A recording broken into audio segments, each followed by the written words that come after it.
Hi, this is Dr. Jyoti. Welcome to the channel again. Today I'll be talking about adenomyosis. Now, before we learn about adenomyosis in detail, we should all know about one organ of the female body, and it is the uterus. Uterus is a muscular and hollow organ which is located in the female pelvis between the urinary bladder and the rectum. The picture or the pictorial representation of the female pelvis has been shown on the side, so please look at it. The uterus can be divided into 4 parts. सबसे ऊपर का जो उसका round shaped है उसको हम कहते हैं फंडस. उसके बाद आता है कॉर्पस जो है यूटरस की body. Then it is followed by cervix and cervical canal. The pictorial representation again can be viewed here so that you can get a more clear idea of what I am speaking about. Now the uterus has 3 layers which make up the uterine wall. Again, the image will be depicted here, so please see it here. The first layer or the innermost layer is the endometrium. Then the middle layer is the myometrium, and then the outermost layer is the perimetrium.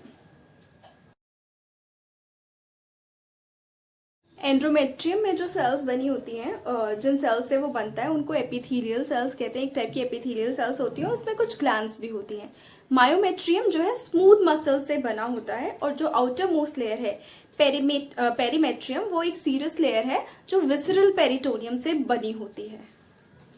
अब ये जो normal uterus का description है, इसके basis पे हम जानेंगे कि एडिनोमायोसिस में क्या क्या चेंजेस होते हैं. तो जो एडिनोमायोसिस वर्ड है वो बेसिकली 3 वर्ड से बना है. Adeno, myos, osis. एडिनो मतलब ग्लैंड्स, मायोस मतलब मसल्स, और ओसिस मतलब एक कंडीशन. यानी जब एंडोमेट्रियल लाइनिंग की सेल्स पेनिट्रेट करती हैं मस्कुलर लेयर यानी मायोमेट्रियम में, और वहां पे पैचेस बना लेती हैं छोटे या बड़े, तो उस कंडीशन को एडिनोमायोसिस कहते हैं. ये एटिपिकली, दैट इज जब endometrial cells are atypically present in the myometrium of the uterus. Endometrium जब भी इन्वेजिनेट करता है मायोमेट्रियम को, तो एक जंक्शनल जोन होता है, that is the barrier between endometrium and myometrium, जिसको तोड़कर वो इन्वेड कर पाता है.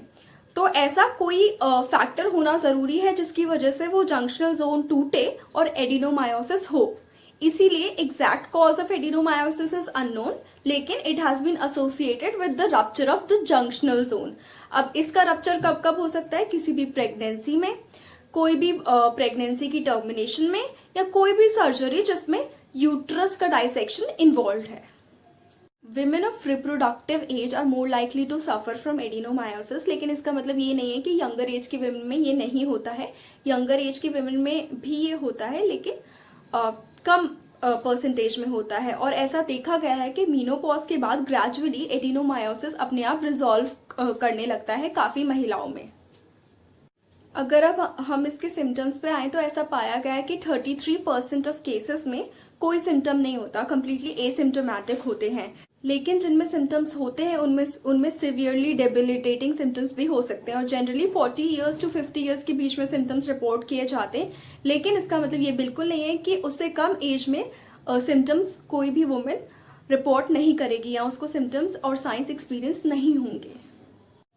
जो most common symptoms in science हैं, वो सबसे पहला है कि क्रॉनिक पेन, जो बहुत कम होता है कि माइल्ड हो, ज़्यादातर बहुत सिवियर पेन होता है. एंड अगर फाइब्रॉइड से एडिनोमायोसिस के पेन को कंपेयर करें तो एडिनोमायोसिस का पेन बहुत ज़्यादा होता है. हेवी पीरियड्स होते हैं. इसमें क्या होता है कि जब एडिनोमायोसिस बहुत ज़्यादा डीप होता है, जब जो मिडिल लेयर है यूट्रस की उसको बहुत ज़्यादा इन्वेड किया जा चुका होता है, तो ब्लीडिंग बहुत एक्सेसिव होती है. थोड़े माइल्डर केसेस में, और माइल्डर केसेस ऑफ एडिनोमायोसिस को अगर आप फाइब्रॉइड से कंपेयर करोगे तो माइल्डर केसेस ऑफ एडिनोमायोसिस में ब्लीडिंग कम होगी as compared to the cases of fibroids. कभी कभी एडिनोमायोसिस में इतनी ज़्यादा ब्लीडिंग हो सकती है कि वो अनीमिया, डिजीनेस, फेटीग, मूडीनेस ये सब कॉज कर सकते हैं. नेक्स्ट है अबनॉर्मल यूटेराइन ब्लीडिंग, यानी 2 पीरियड्स के बीच में भी अबनॉर्मल ब्लीडिंग हो सकती है, जो कि काफ़ी पेनफुल भी हो सकती है.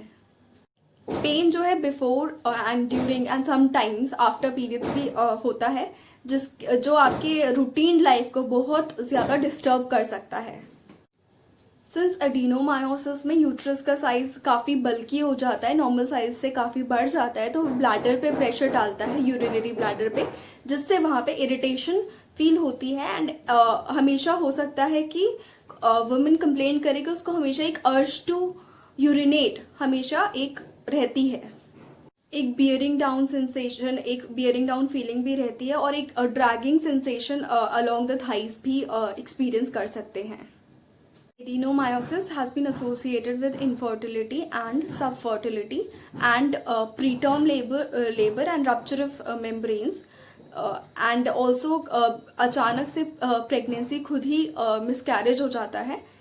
उसका तरीका है वो यह है कि ट्रांसवेजाइनल अल्ट्रासोनोग्राफी से और एमआरआई से डायग्नोसिस कंफर्म होता है और आपके सिम्टम्स के बेसिस पे ही डायग्नोसिस पे पहुंचा जाता है।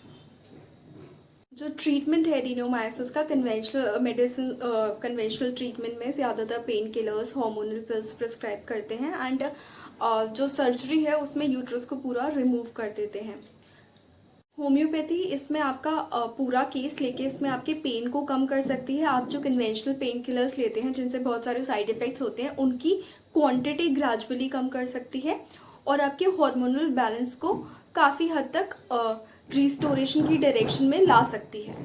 ट्रीटमेंट जो है हर एक इंडिविजुअल केस का डिफरेंट होता है, सिंस सबकी फैमिली हिस्ट्री डिफरेंट होती है, सबकी पर्सनल हिस्ट्री डिफरेंट होती है and medical history and history of diseases in the family different होती है। It also depends on personal likings and dislikings. Aversion या किसी चीज़ से इंटॉलरेंस है, उस पर भी रेमेडी सिलेक्शन डिपेंड करता है। The kind of periods that you have been experiencing, if there are clots involved, the color of the periods and the duration of the periods also define the selection of remedy in homeopathy. तो बहुत सारी remedies जैसे Sabina, थैलाप्सी दी जाती है, but इसका मतलब ये नहीं है कि आप अपने आप ले लेंगे। Please do not take any medicine without consulting a homeopathic doctor, as it is genuinely a serious problem and you shouldn't self-prescribe as it can actually worsen your current condition. Time of improvement adenomyosis के cases में very करता है। सम women improve within first 2 months of the homeopathic treatment, some may take a little longer. So it depends on the reactivity of your body towards the medicine, the sensitivity of your body towards the medicine, and the history of the disease and the duration for which you have been suffering the condition. Thank you for watching this video and you'll get to know the updates of diseases and their homeopathic treatment on a regular basis. Please like the video and share your views in the comment section. Please subscribe to the channel to know more about diseases and their homeopathic treatment. Thank you so much.